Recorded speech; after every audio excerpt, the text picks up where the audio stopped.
লোটে মাছের চপ বানানোর জন্য প্রথমে আমি পাতিলেবুর রস দিয়েছি, তারপর পেঁয়াজ বাটা, আদা বাটা, রসুন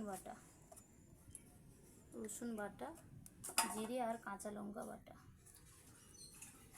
হলুদ গুঁড়ো,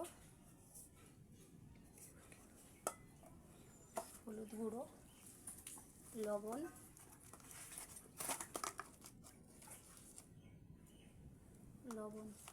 ভালো করে মাখিয়ে নেব। হয়ে গেছে, এটাকে 5 মিনিটের জন্য আমি ঢাকা দিয়ে রেখে দেব। এবার বেসনটাকে ফাটিয়ে নেব। কিছুটা বেসন,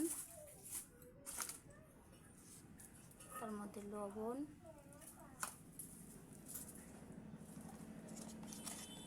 হলুদ,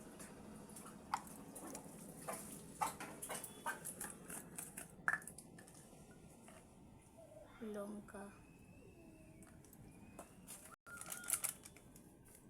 ধনে গুঁড়ো,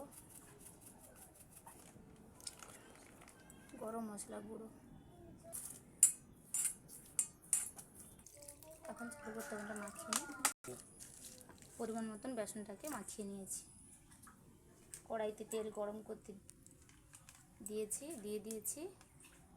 এর মধ্যে আর একটু দিয়ে দিলাম গরম মশলা গুঁড়ো আর ধনে গুঁড়ো। কড়াইতে তেল গরম হয়ে গেছে, এবার তেলের মধ্যে মাছগুলো আমি একটা একটা করে ছেড়ে দেবো।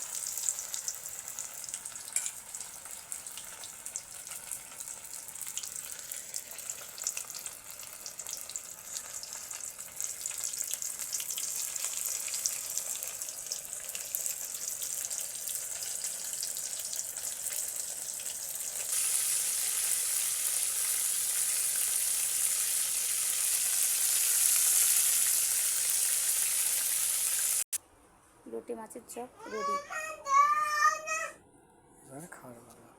এবারে খাওয়ার পালা।